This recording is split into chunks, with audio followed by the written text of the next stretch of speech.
হ্যাঁ, রোহিণীদি প্রাইজটা পাইনি, আমি প্রাইজটা পেয়েছি। এখন তোমরা যদি এটা বলে খুশি হও যে আমি টাকা দিয়ে প্রাইজটা পেয়েছি, তাতে যদি রোহিণীদির মনে শান্তি হয়, তাহলে কিন্তু আমার সত্যি কিছু বলার নেই।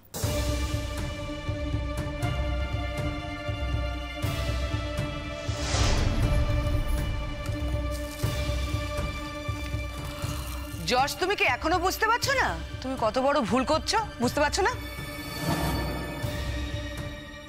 একটা কাল সাপ আমার এখানে সবকিছু তছনছ করে দিচ্ছে।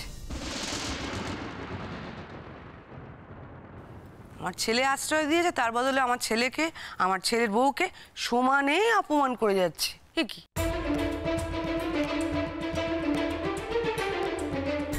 যে আশ্রয় দিয়েছে তাকে বিভিন্ন জায়গায় ছোট করছে। আমার ছেলের বউ রোহিণী, তাকে সমস্ত জায়গায় এম্বারাস হতে হচ্ছে। তোমাকে মনে হচ্ছে না বাড়ি থেকে বার করে দেওয়া উচিত ওকে? এরপরও মনে হচ্ছে না, তাই তো?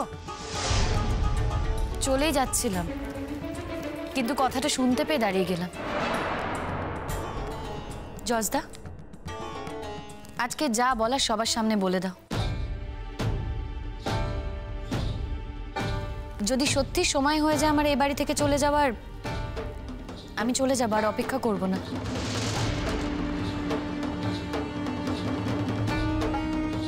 দেখো, এখানে আমি রয়ে গেছি কারণ আমি চলে গেলে তোমার মুখ ছোট হয়ে যাবে বলে।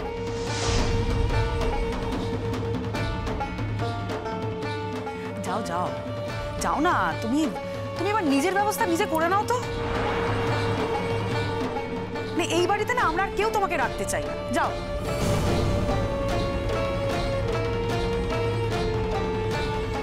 আচ্ছা, প্রশ্নটা তো শবনম যশকে করেছে, তোমরা কেন ওর সঙ্গে কথা বলছো? আর সব থেকে বড় কথা হচ্ছে, আমরা তো কেউ ওকে আনিনি এই বাড়িতে, ওকে নিয়ে এসছে যশ। কি ব্যাপার যশ, চুপ করে আছিস কেন? উত্তর দে। যশ, বলে দে না প্লিজ, আমি রিকোয়েস্ট করছি তোকে, প্লিজ বলে দে না ওকে বাড়ি থেকে চলে যেতে। ও তো তোর জন্যই আটকে আছে। তোর কিসের চক্ষু লজ্জা তুই বল? ওর যেখানে কোনো চক্ষু লজ্জা নেই, তাহলে তোর কিসে আটকাচ্ছে? তোকে রিকোয়েস্ট করছি যশ, প্লিজ প্লিজ বলে দে ওকে। সোজা কথা বলো যশ, পরিষ্কার করে বলে দাও ওকে চলে যেতে এখান থেকে। যেভাবে রোহিণী অপমানিত হয়েছে আজ, তারপরও তুমি যদি ওকে রাখতে চাও এখানে, তাহলে বুঝবো রোহিণীর অপমানে তুমি কোনো দামই দিচ্ছ না।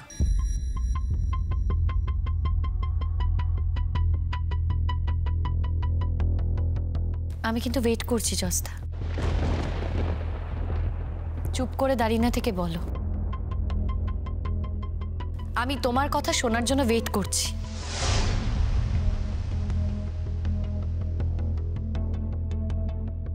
ওই তো বলেছি তো, আমি তো তোমার মাকে কথা দিয়েছি। আমি তো তোমার মাকে কথা দিয়েছিলাম যে তুমি যতদিন ডাক্তারি পাস না করছো তুমি আমাদের বাড়িতে থাকবে। মা দেখো, ওদের কথার দাম নাও থাকতে পারে, ওরা ওদের কথার মূল্য নাও দিতে পারে, কিন্তু তুমি তো আমাকে সেভাবে বড় করোনি, আমি সেভাবে তৈরি হইনি। তাই আমি আমার কথার দাম রাখতে চাই, আরো 1.5 বছর ও আমাদের বাড়িতে থাকে।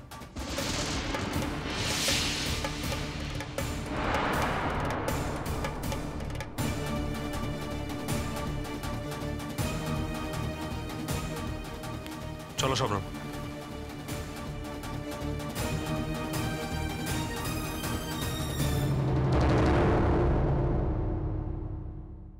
যে লোকটা গ্রাম ছাড়া হয়ে এতগুলো বছর একা একা নিজের ক্যারিয়ার তৈরি করেছে, একার উপর ভরসা করে পৃথিবীতে চলতে হয়েছে, সে কিন্তু শুধুই মাটির মানুষ তা কিন্তু নয় রঞ্জা। তার ভেতরে একটা অন্য প্রতিরোধ ক্ষমতা তৈরি হয়ে যায়, তার ভেতরে একটা লড়াই করার এক প্রবণতা জন্মে যায়। সো ডোন্ট ওয়ারি, আমি ঠিক থাকবো। বাই দ্য ওয়ে, তুমি খাওয়া দাওয়া করেছো তো ঠিক মতন? তুমি খেয়েছো ঠিক মতো? একা একা কি খাওয়া দাওয়া করছো কে জানে বাবা। আরে আমি ঠিক আছি, তুমি একদম চিন্তা করো না। ওই যে বললাম, এতগুলো বছর তো একা একাই ছিলাম রজ্জা, একা থাকতে আমার কোনো অসুবিধা হয় না। তাহলে তো ভালোই, একাই থাকো, তুমি কলকাতাতে থাকো আর আমি এখানে থাকছি। হাসছো কেন? হাসছো কেন তুমি? হাসছিস তোমার কথা শুনে হাসছি। আরে একা থাকতে অসুবিধা হয় না বলেই কি আমাকে একা থাকতে হবে নাকি? কি মুশকিল। আচ্ছা ঠিক আছে, আমরা যখন এবার দোকাও থাকবো তখন আমি তোমাকে রান্না বান্না করে খাওয়াবো। এই কথাটা ভাবতে পারলে না তুমি? হয়েছে হয়েছে, ছাড়ো এবার, চুপ করো তো তখন থেকে না তুমি। শোনো না, বলছে আমার হাত থেকে না একটু আগে সিঁদুর পড়ে গেছে জানো? সিঁদুর পড়ে গেছে? কি করে? ওই স্নান করে এসে সিঁদুর পড়তে গিয়েছিলাম, হঠাৎ করে হাত ফসকে না সিঁদুর কৌটোটা পড়ে গেল। ও সেই জন্যই আমাকে ফোন করেছো বুঝি, ভয় পেয়ে? আরে এইসব কুসংস্কারের উপর তুমি এখনো উঠতে পারলে না রঞ্জা। আর আমি তো ভাবতেই পারছি না তোমার তোমার তোমার মধ্যে এইসব কুসংস্কার এখনো রয়েছে। ছাড়ো, তুমি বুঝবে না। বুঝতে চাইও না। ঠিক আছে, এখন একদম ঝগড়া করো না তো, আমার মন ভালো নেই। জানি তো, ঝগড়া করছি না। শোনো না, আই লাভ ইউ। আচ্ছা শোনো, বলছি আমি এখন রাখি, মানে পৌঁছতে দেরি হয়ে যাবে, আমার একটা অ্যাপয়েন্টমেন্ট করা আছে। ঠিক আছে, সাবধানে এসো কিন্তু, আমি খুব চিন্তা করব, খুব চিন্তায় থাকবো আমি। দেখো আমি যতক্ষণ না ফিরবো ততক্ষণ আমার বউ যে চিন্তা করবে, ছটফট করবে, এ ঘর করবে, ঘরে বাইরে থাকবে, এটাই তো স্বাভাবিক। তবে তুমি একদম চিন্তা করো না, আমি খুব সাবধানেই চলে আসবো, ঠিক আছে? যত তাড়াতাড়ি সম্ভব আমি ফিরে আসবো, ওকে? ঠিক আছে। ভাবি, হ্যাঁ হাসছো কেন তুমি? ও কিছু না। কিছু না কি, হাসছো কেন বলো? না গো, তোমাদের দেখলে না আমার খুব ভালো লাগে। তোমাকে তো আগেও 20টা বছর দেখেছি, কেমনভাবে জীবনটা কাটিয়েছো। আজ ইকবাল ভাই এসেছে, তোমাদের শাদী হয়েছে, একটা সুন্দর সংসার হয়েছে, তোমরা দুজন দুজনকে কত ভালোবাসো। এসব দেখে আমার খুব ভালো লাগে। আমার খুব ভয় করে জানো তো ভাবি, খুব ভয় করে। আমার এই ভালোবাসা কেউ কেড়ে নেবে না তো?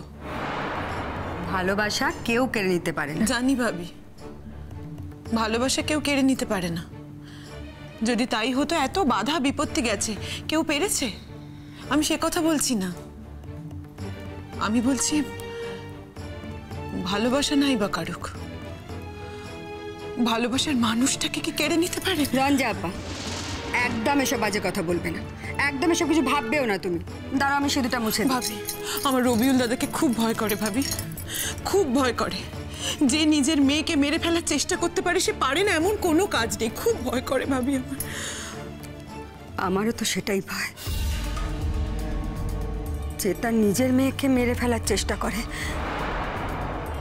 সে পৃথিবীতে পারে না এমন কোনো কাজ নেই। আমার তো এখনো শবনমকে নিয়ে ভয় হয়। আমি জানি যশেদের বাড়ি তো ভালো নেই, ও মুখে যাই বলুক না কেন ও ভালো নেই, আমি বুঝি। আর ভালো থাকার কথাও তো নয়। আমি তোকে জোর দিয়ে বলবো যে তুই একা একা গিয়ে কোথাও থাক, সেটাও তো সাহস করে বলতে পারি না। ওই লোকটা গিয়ে যদি কোনো ক্ষতি করে আসে, তাই তো আমি ওকে বলেছি আম্মু মুখ গুজে পড়ে থাক, আর একটু বড় হ, নিজে শক্ত সামর্থ্য হ, তখন তোর আব্বুর অনেক বয়স হয়ে যাবে, ইচ্ছে থাকলেও আর তোর ক্ষতি করার কোনো সামর্থ্য থাকবে না। আর একটু সহ্য কর মা, মুখ বুজে সহ্য কর। আমি জানি তোকে অনেক অপমান সহ্য করতে হয়, কিন্তু তোর জীবনটা তো বেঁচে যাবে। কিন্তু ভাবি, এই ভয় নিয়ে তো চিরটাকাল বেঁচে থাকা যাবে না। ওই লোকটা আমার ক্ষতি করতে পারে, ওর ক্ষতি করতে পারে, তার ক্ষতি করতে পারে, শুধুমাত্র এগুলো ভেবে ঘরের কোণে গুটিয়ে বসে থাকা যায় না। বরং ওই লোকটা যাতে কারুর কোনো ক্ষতি না করতে পারে, সেই ব্যবস্থা করতে হবে। কি করে জানি না ভাবি, কি করে জানি না। তবে তোমার ভাই ফিরে এলে এবার সত্যি সত্যি এই ব্যাপারটা নিয়ে কথা বলতে হবে।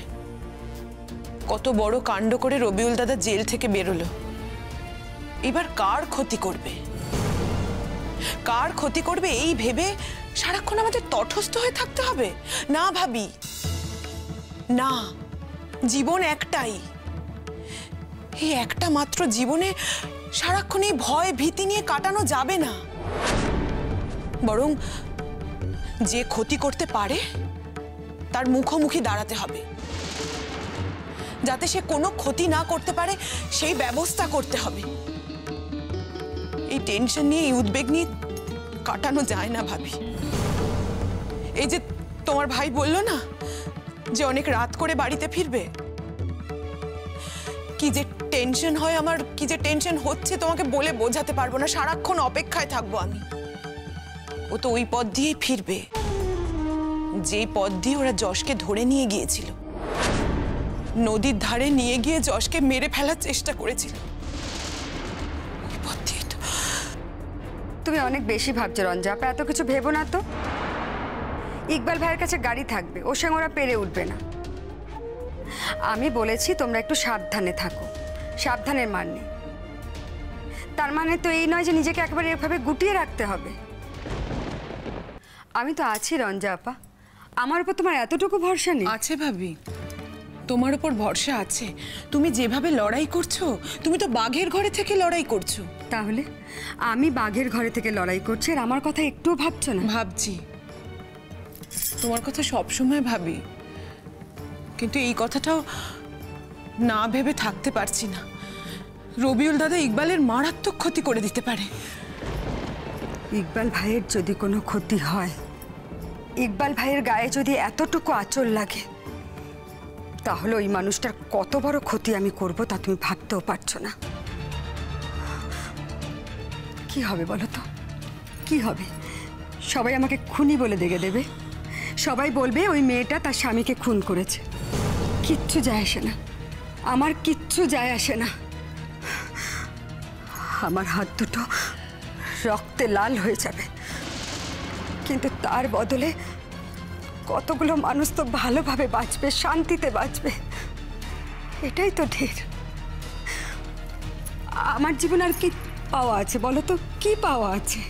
আমি আমার জীবন নিয়ে একটুও ভাবি না। আমি শুধু আমার মেয়েটাকে বাঁচিয়ে দিয়ে যেতে পারবো, এটাই যথেষ্ট। ভাবি, ভেবো না আমি এখনই কিছু করব, কিন্তু যদি প্রয়োজন পড়ে তাহলে আমি আর থানা পুলিশের উপর ভরসা করব না। এবার আমি আইন নিজের হাতে তুলে নেব। ওই জঞ্জালটাকে আমি পৃথিবী থেকে সরিয়ে দেব। এটা আমার পণ।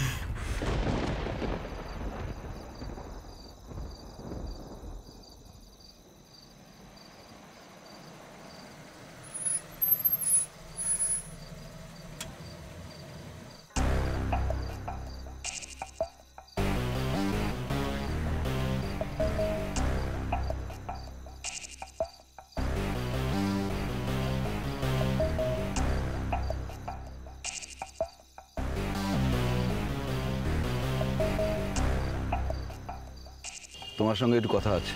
এত রাতে? দিনে মানে তুমি তো খুব ব্যস্ত থাকো। তোমার গাড়ি দেখলাম, গাড়ি করে তুমি ফিরছো, তাই কিছু কথা বলতে চাইছিলাম। কেন আমাদের সাথে কথা বলতে ইচ্ছে করে না? গায়ের অনেক লোকের সাথে তো তুমি কথা বলো। সেটা কথা নয়। বেশ, কাল সকালে বাড়িতে এসে কথা হবে। কেন, তোমার সঙ্গে কথা বলতে গেলে তোমার বাড়িতে যেতে হবে কেন?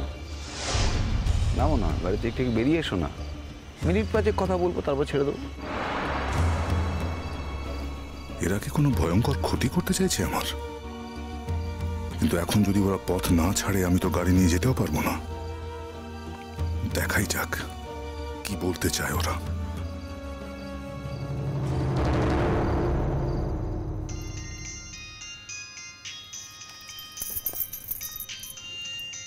এত রাতে রঞ্জা পিসি? হ্যাঁ রঞ্জা পিসি, এত রাতে কি হয়েছে? সব ঠিক আছে তো? দাদু ঠিক আছে তো? সোনা ঠাম্মি, ছোট ঠাম্মি, কারো কোনো অসুবিধা নেই তো? না না, সবাই ঠিক আছে। শোন না, বলছে তোর ইকবাল মামা তো কলকাতায় গেছে, তোর সঙ্গে ফোনে কথা হয়েছে? হ্যাঁ, ইকবাল মামা আমাকে একবার ফোন করেছিল রঞ্জা পিসি, কিন্তু আমি না তখন ইকবাল মামার ফোনটা ধরতে পারিনি। আসলে আজকে কলেজে নাচের প্রোগ্রাম ছিল তো, কিন্তু আমি তারপর ইকবাল মামাকে ফোন করেছিলাম জানো, তখন ইকবাল মামা আমার ফোনটা ধরেনি। কি হয়েছে বলো তো, বাড়ি ফেরেনি এখন ইকবাল মামা? কলকাতায় থাকার কথা নাকি? আচ্ছা ঠিক আছে, তাহলে আমি কালকে সকালে একবার ইকবাল মামাকে ফোন করে নেব। তোর ইকবাল মামার আজই ফিরে আসার কথা ছিল।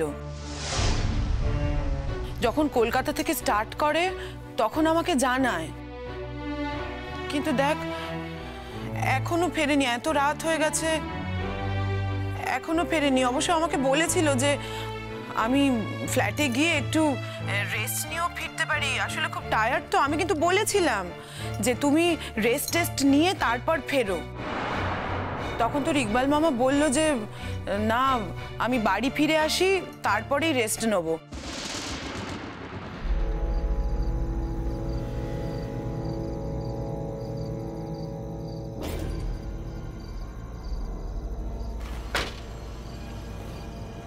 বলো, কি বলবে বলো। ইকবাল, এই গ্রামটাকে নষ্ট করে ছাড়লে। এখন কি এই কথা বলার সময়? আমি মনে করি আমি এই গ্রামের উন্নতি করেছি, নষ্ট তো করিনি। এমন একটা ঘটনা ঘটিয়ে প্রমাণ করে দিয়েছি যে দুটো ধর্মে বিয়ে করলে মানুষ ভালো থাকে, সুখে থাকে, তাতে অন্য কারুর কোনো ক্ষতি হয় না।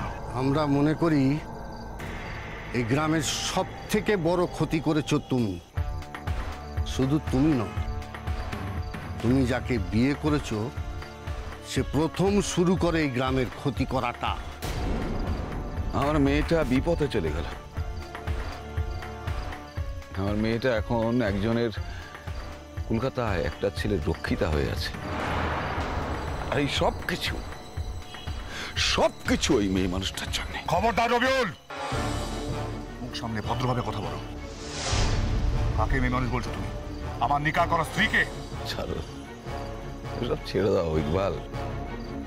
তোমার বউ, এসব মেয়ে বউটাও বাদ দাও। তুমি তোমার ধর্মে বিয়ে করতে দেখতে আমরা তোমার বউকে কতটা সম্মান করতাম। ওইসব মেয়ে মানুষ কখনো কারো বউটাও হয় নাকি? ফার্দার যদি এই কথা আরেকবার মুখে তোলো তুমি, এই জিভটা টেনে ছিঁড়ে ফেলে দেবো আমি। শোনো ইকবাল, এত কথাই যাব না, এত ঝামেলায় আমরা যাব না। এবার আমরা ঝামেলা মুক্ত হতে চাই। সেটা কিরকম? আমরা গ্রামটাকে শুদ্ধ করতে চাই। তোমাদের কি মনে হয় আমি চাই না? দেখো ইকবাল, আমার যা ক্ষতি হওয়ার তা তো হয়েই গেছে। আমার মেয়েটাকে আমি আর বাগে আনতে পারবো না। মেয়েটা বিপদে চলে গেছে, এই গ্রামে ঢুকতে পারবে না। আর এই গ্রামে ঢুকলে আমি থাকতে দেবো না। আমার বউটা চলে গেল, আমার সংসারটা ছারখার হয়ে গেল। আচ্ছা, তোমার কি মনে হয়, কি করে ভাবলে যে আমি তোমাকে শান্তিতে সংসারটা করতে দেব? রবিউল, তোমার বউ কি বাচ্চা নাকি? সেলিনা ভাবে কি ছেলে মানুষ যে তাকে ছেলে মানুষ ভেবে পেয়ে রঞ্জা তাকে তার দলে ভিড়িয়ে নিল? দেখো, সেলিনা ভাবি রঞ্জাকে ভালোবাসে আর রঞ্জা সেলিনা ভাবিকে। তাই তারা একে অপরের বিপদে একে অপরের পাশে থাকে। রঞ্জার কি ক্ষমতা আছে সেলিনা ভাবিকে নষ্ট করার? অবশ্য তুমি এইসব কথা বুঝবে কিনা আমি জানি না। আমার বউটাকে টেনে হিঁচড়ে নিজের দলে নিয়ে গেল। হ্যাঁ, আমার বউটা চলে গেল। আমার সংসার ধর্ম কিচ্ছু নেই, সংসারে আমার কোনো কর্তৃত্ব নেই। আর এই সবকিছু ওই রঞ্জার জন্য। আমি জানি রবিউল, তোমার রঞ্জার ওপর প্রচুর রাগ, প্রচুর অভিমান, কিন্তু এই রাতে এরকম জায়গায় দাঁড়িয়ে এই কথাগুলো বলার সময়? ঠিক আছে, তোমার যদি আপত্তি থাকে আমি সেলিনা ভাবিকে বলে দেবো যাতে আমাদের বাড়িতে আর না আসে। না গেলে কি আর হবে? আমার যা ক্ষতি হওয়ার তো হয়ে গেছে।